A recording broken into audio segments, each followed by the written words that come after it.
Una de las cosas que produce muchísimo dolor en nuestra sociedad, especialmente en nuestra sociedad latina y colombiana, es que cada noche nosotros tengamos que ver en ese espacio intermedio, en las noticias de la noche, siempre esa publicidad que hace el Instituto Colombiano de Bienestar Familiar de los padres de los niños buscan su hogar. Y cuando uno mira la identidad de esos niños, normalmente se da cuenta que hay una cosa que prevalece siempre, y es que muchas veces conocen el nombre de la mamá, pero muchas más veces desconocen el nombre del papá. Siempre aparece como NN. Una sociedad en la que levanta a sus hijos con mamá, madres solteras, pero con la ausencia del papá, es una sociedad que está enferma. Y es triste que muchas veces nosotros consideremos que la paternidad es simplemente un asunto como biológico y que de lo que se trata es de engendrar hijos. Estaba viendo ayer un video de una entrevista que le estaban haciendo a uno de los cantantes vallenatos de nuestra región, y entonces le preguntaban que cuántos hijos tenían. Y entonces él decía que tenía mucha vergüenza porque simplemente tenía 12 de varias mujeres, pero que fulano tenía 20 y pico, que el otro tenía 30 y pico, que el otro tenía 40 y pico. Y entonces yo me ponía a pensar si eso para nosotros es un triunfo, si nosotros ese tipo de noticias las exaltamos como si fueran medallas olímpicas, como que wow, miren, este tiene el récord de tener tantos hijos con muchas mujeres. Eso desdice mucho de una persona, desdice mucho de una sociedad. Porque a veces se considera que eso, que la hombría es un asunto como de ser un toro reproductor. Como que aquí tenemos este espécimen reproductor, a ver a cuántas es capaz de preñar y con cuántas tiene hijos. Eso habla muy mal de nosotros como sociedad. Y detrás de todo eso viene toda esa violencia que se expresa contra nuestra infancia, contra nuestros niños. Que haya muchos niños violentados sexualmente, asesinados, desaparecidos. Detrás de todo eso hay familias disfuncionales, papás, varones que nunca hicieron presencia. Hicieron un estudio en Estados Unidos, entonces estuvieron hablando con depredadores sexuales, especialmente depredadores de niños, y estuvieron entrevistándolo a varios de ellos, y le preguntaban a ellos normalmente cuál era el perfil de los niños o de las niñas que ellos buscaban para depredarlos sexualmente. Y entonces dijeron que generalmente los niños más violentados eran aquellos que ellos sentían que eran más vulnerables y que no eran vigilados y custodiados por sus papás, pero que les daba mucho miedo meterse con niños de esos papás que hacen presencia y que están ahí, pero se daban cuenta donde había menores sin custodia familiar, especialmente sin custodia paterna. Y decían, con estos es que nos podemos meter.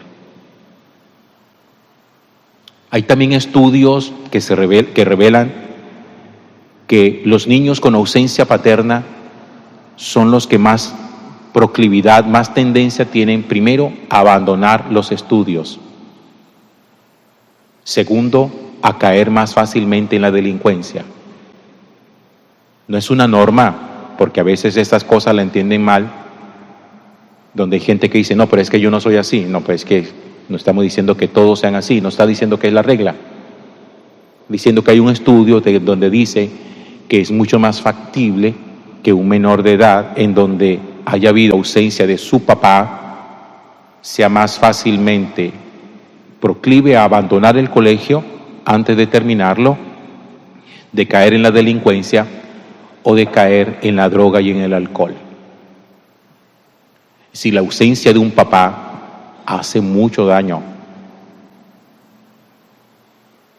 Y si los señores que están aquí me están escuchando y los que me escuchen después están dispuestos a ser papás con todo lo que esa palabra indica, no se pongan a preñar mujeres.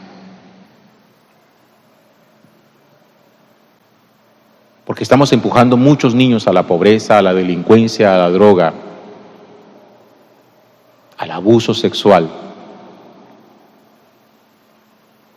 Y ya parece que nosotros como que no, siempre decimos, esta es la gota que rebosó la copa, y realmente nuestra copa nunca se rebosa, porque con mucha frecuencia aparecen todos esos actos de violencia. Recuerdan hace algunos años con esta niña Juliana Zamboní en Bogotá, una cosa súper escandalosa, y no, la sociedad súper escandalizada, y después apareció el otro niño que el propio papá lo había desaparecido, lo había asesinado, y el papá sale llorando que buscando a su hijo y era su papá el asesino. Y ahora en los últimos días Sofía, que también fue violentada, y ahora otro niño por allá en Cundinamarca de 2 añitos que lo acaban de encontrar. Uno dice, qué sociedad es la nuestra?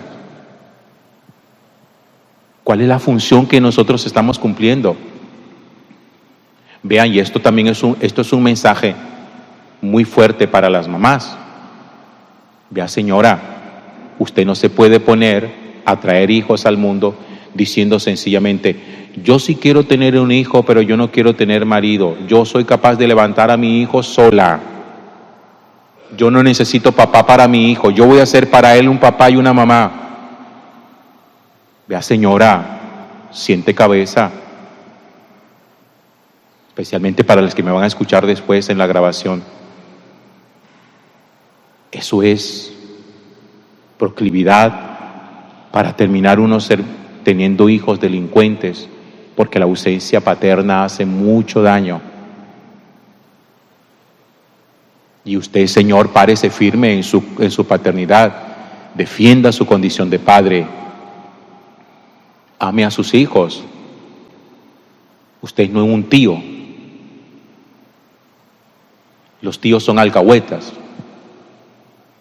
Y los tíos cogen, acarician, abrazan y váyase para de su papá. Los tíos tenemos como cierta libertad, en el buen sentido de la palabra, como que venga pero váyase. Eso no es una cosa que puedan hacer los papás. Por eso es que los papás no son tíos de sus hijos. Y menos aún cuando minimiza su propia condición de padre y cree que el puesto suyo no es importante, o que lo único que vale es ser un proveedor.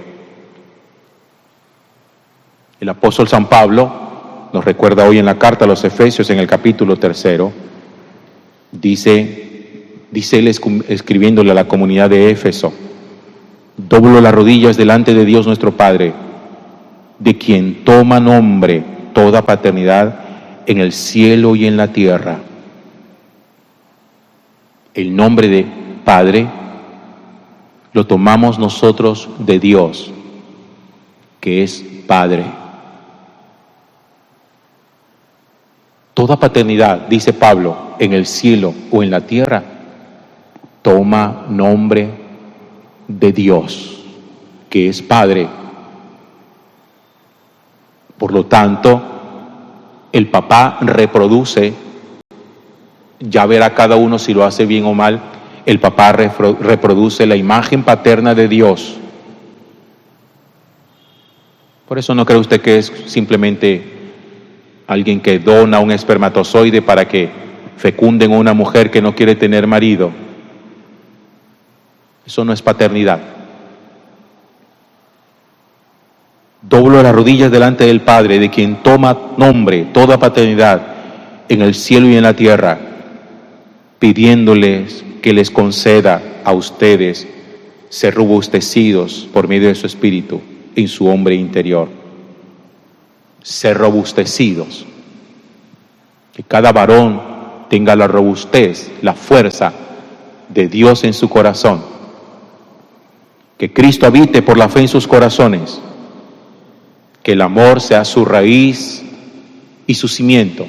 El amor y no la provisión. Para que no sienta que está cumpliendo simplemente con todo su deber porque a sus hijos no le faltan nada, porque les ha dado todo. No, Pablo dice aquí que el amor sea su raíz y sea su cimiento, que ese debe ser la razón de ser de nuestra condición paterna, de modo que logren así abarcar, miren lo que dice Pablo, lo ancho, lo largo, lo alto y lo profundo, comprendiendo el amor de Cristo que trasciende todo conocimiento.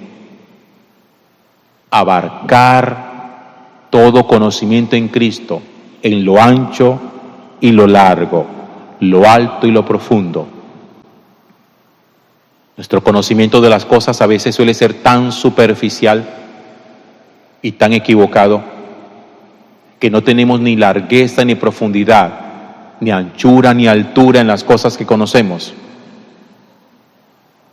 Y por eso muchas veces en este ejercicio de ser papás y de ser mamás, tenemos conceptos muy errados de lo que significa ejercer en el nombre de Dios este rol y esta condición de ser papás y de ser mamás.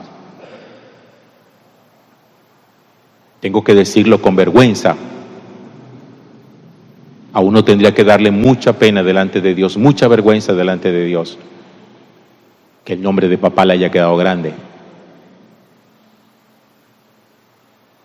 Que uno tenga que decir, es que ni para eso serví. Preñé muchas me parieron hijos. Tengo 30, 40. Qué vergüenza que un hombre tenga que decir que tiene 30 hijos.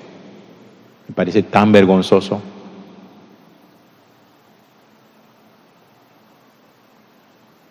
Porque la hombría no se mide por la capacidad reproductora. Eso se mide por la capacidad protectora, amorosa, de saber custodiar la vida que un día Dios puso bajo nuestro cuidado.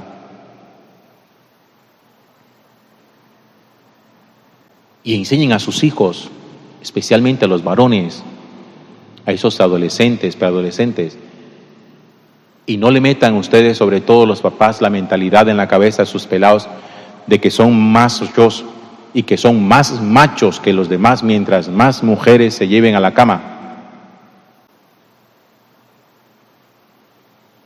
Porque por ahí no es el asunto. Enséñenle a sus hijos que si no están dispuestos a ser papás con todas las de la ley, que no se pongan a preñar mujeres. No es ni siquiera un asunto como que tú estás muy pelado, vas a dañar tu futuro, mira que la universidad, no, por ahí no es donde hay que interpretarse el asunto.